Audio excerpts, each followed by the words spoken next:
Bien-aimés, nous bénissons le Seigneur pour la grâce qu'il nous accorde de venir en ce temps-ci t'apporter une bonne nouvelle. Parce que nous savons que c'est une bonne nouvelle parce que c'est cette nouvelle qui nous fait vivre. C'est cette lumière qui nous donne la vie.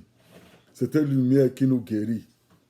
La parole de Dieu dit quelque chose de très important que je vais te lire dans le livre d'Ésaïe 53, verset 1, il dit: Qui a cru à ce qui était annoncé? Qui a reconnu le bras de l'Éternel? Qu'est-ce qui avait été annoncé? Il avait été annoncé que Jésus va venir, que Jésus est la puissance de Dieu. Si tu continues à lire dans Ésaïe 53, tu verras que c'est ce que Jésus a fait. Et il dit: qui a cru à cette puissance? Qui a cru? Qui a cru à cela? Parce que le tout n'est pas seulement de dire que tu es chrétien, tu vas à l'église et des choses, mais tu ne reconnais pas ce qui est de Dieu, ce qui est de Jésus, ce qui n'est pas de Dieu. Parce que tout le monde va à l'église. Mais regarde aujourd'hui où nous en sommes. C'est parce que le chrétien n'a pas connu son identité. Donc je vais te parler, je vais t'amener dans une série qui va t'amener à comprendre ta valeur en tant que chrétien, ta valeur en tant que juste devant Dieu. Parce que Dieu attend que le juste prie et le juste attend que Dieu lui parle. Alors que Dieu parle tous les jours. Voilà là où le problème se passe. La parole de Dieu dit quelque chose, je vais te lire ça parce que je veux que tu comprennes. La parole de Dieu dit, dans Jean 1, verset 1 à 4, je prends la version Martin, il dit: au commencement était la parole, et la parole était avec Dieu, et cette parole était Dieu. Elle était au commencement avec Dieu.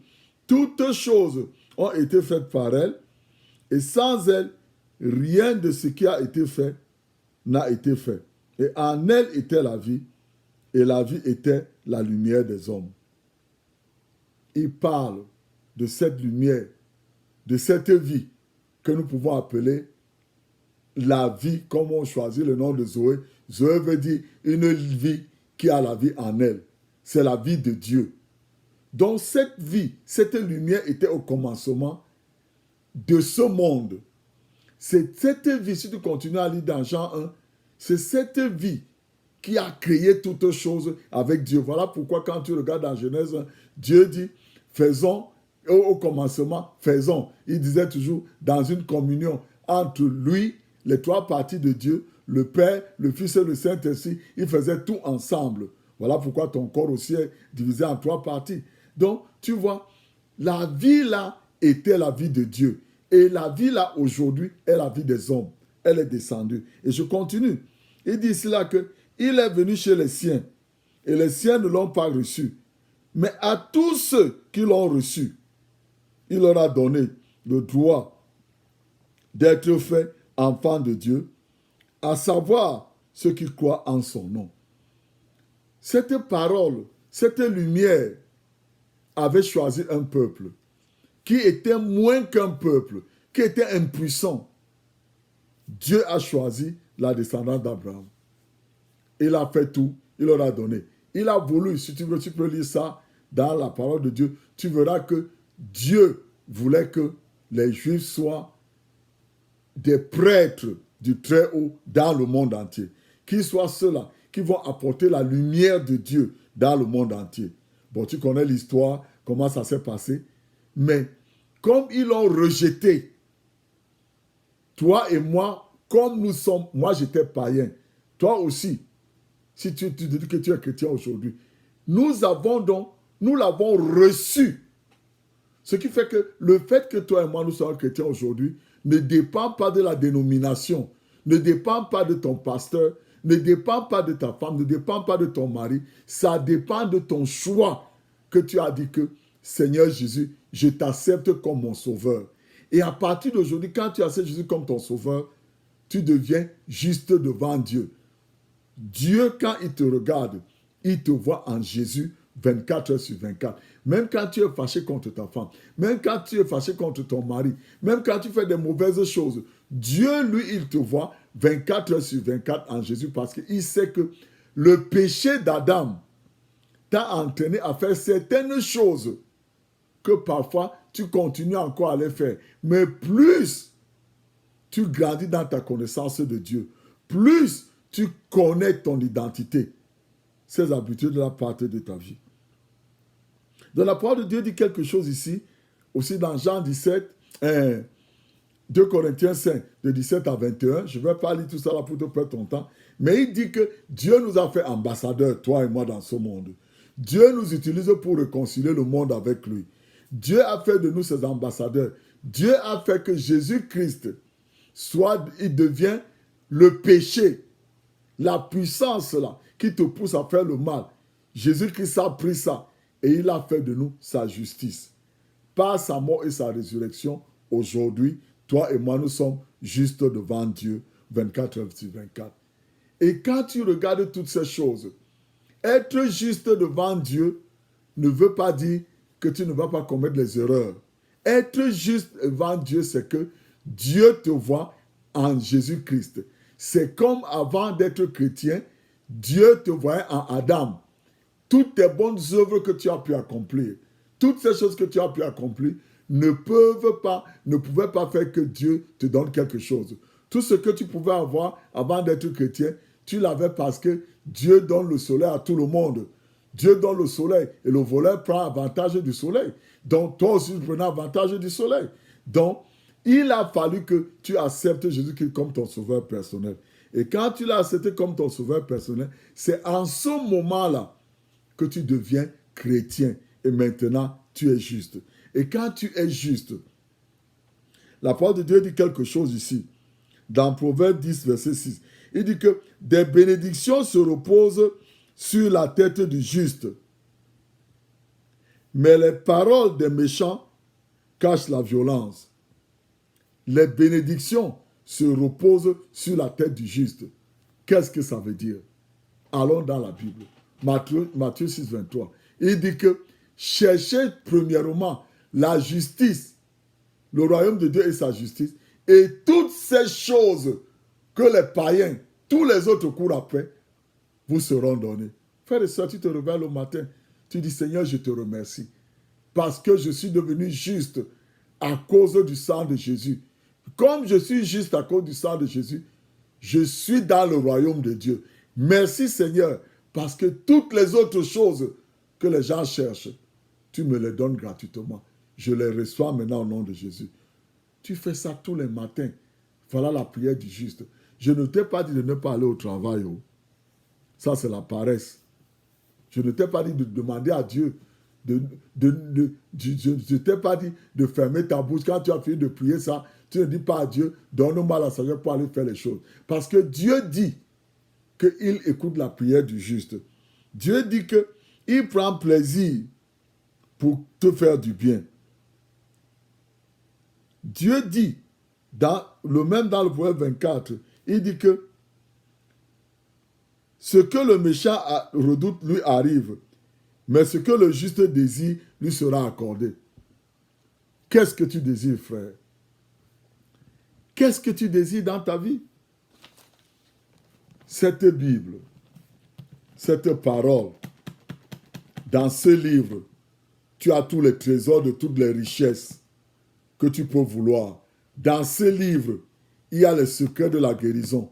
Dans ce livre, il y a les secrets d'une bonne famille. Dans ce livre, il y a tout. Frères et sœurs, va dans ta Bible. Ouvre ta Bible. Cherche à savoir quelles sont les bénédictions qui sont pour le juste. Et demande-les à Dieu. Et Dieu prend plaisir de te les donner. Tu vois, j'ai dit toutes ces choses parce que je veux t'expliquer que quand tu es chrétien, tu es juste devant Dieu. Et quand tu es juste devant Dieu, Dieu prend plaisir pour toi. Dieu ne peut pas accepter que tu sois malade. Dieu n'aime pas que tu sois malade. Dieu n'aime pas que tu souffres. Mais c'est ton ignorance de ton identité qui te permet de souffrir. J'ai dit toutes ces choses-là. Tu as entendu? Il a dit que à tous ceux-là qui l'ont reçu, il aura donné le pouvoir de devenir enfant de Dieu. Peut-être tu vas à l'église. Peut-être que c'est ton grand-père qui est le premier ancien de l'église. Peut-être que c'est ta grand-mère qui a donné le premier papin de l'église. Peut-être que c'est toi-même tu es pasteur. Mais tu es pasteur, mais tu n'as jamais dit à Dieu, Seigneur, je te reconnais comme mon sauveur personnel. Aujourd'hui, je m'abandonne entre tes mains. Je te reçois. Pardonne tous mes péchés. Tu vois, quel que soit le rang social que tu as aujourd'hui, tu as besoin de Jésus-Christ. Regarde les choses qui sont dehors là. Quand tu vois toutes ces choses qui sont dehors là, regarde le psaume 91. Le psaume 91 est la vraie déclaration du juste. Parce que le juste demeure dans l'abri du Très-Haut. Le juste demeure sous les ailes de Dieu Tout-Puissant. Le juste lui dit, tu es mon refuge, tu es ma forteresse. Ça, c'est la prière du juste. Si tu n'es pas juste, tu vas lire le psaume 91, tu n'auras aucun bénéfice pour ça.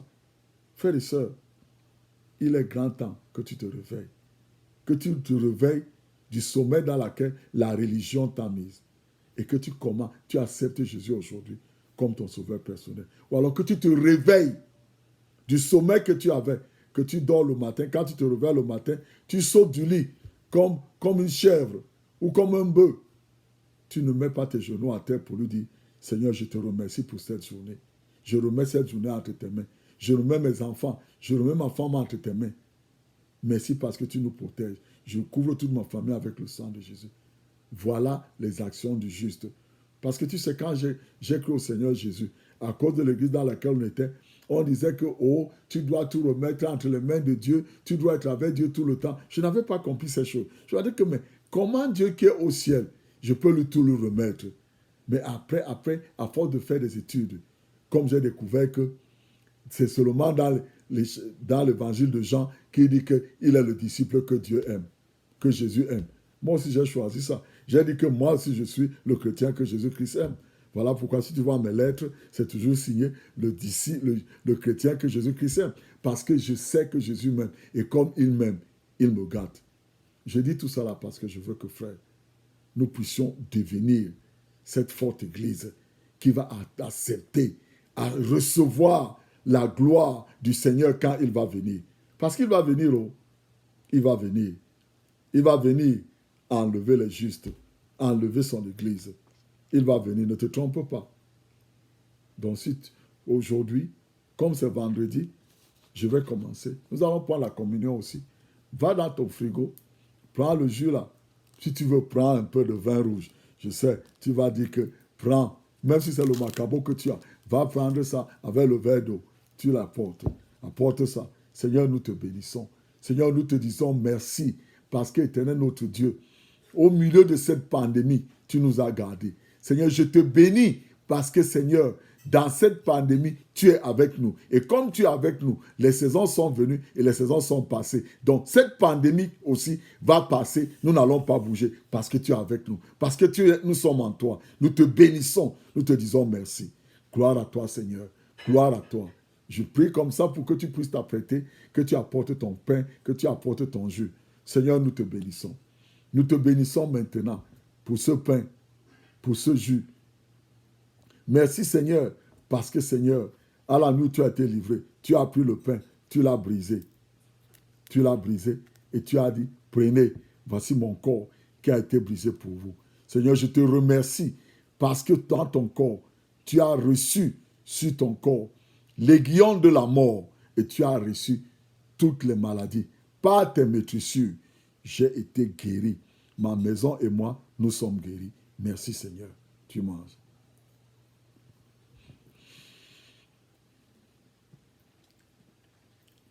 Merci Seigneur. Maintenant, nous levons la coupe. Seigneur, nous te remercions pour ce breuvage qui est ton sang de la nouvelle alliance que tu as signé avec le Père pour moi et ma famille, individuellement. Merci Seigneur parce que par ce sang, tu as pardonné tous mes péchés. Tu m'as lavé avec ton sang et tu m'as fait juste devant toi et devant le Père. Et aujourd'hui, tu as dit aussi que la vie de la chair est dans le sang.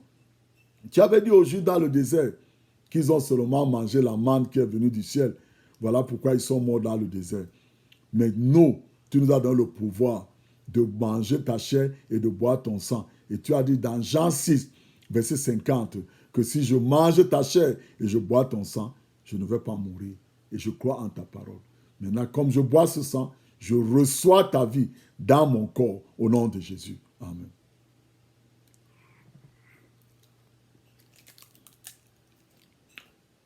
Seigneur, je te remercie. J'ai mangé ta chair, j'ai bu ton sang. Je reçois aujourd'hui ta vie, cette vie qui triomphe de la mort, cette vie qui triomphe des maladies, cette vie qui détruit tous les virus, cette vie qui renouvelle la vie. Je reçois cette vie dans mon corps au nom de Jésus. Que le Seigneur te bénisse, bien-aimé. Je prie que le Seigneur te soutienne. Je prie que le Seigneur te fortifie. Je prie que le Seigneur fasse briller son face sur toi et ta famille, dans tous les domaines de ta vie, que tu prospères. Je te couvre, toi et ta famille, avec le sang de Jésus. Que le Seigneur te bénisse au nom de Jésus. Amen.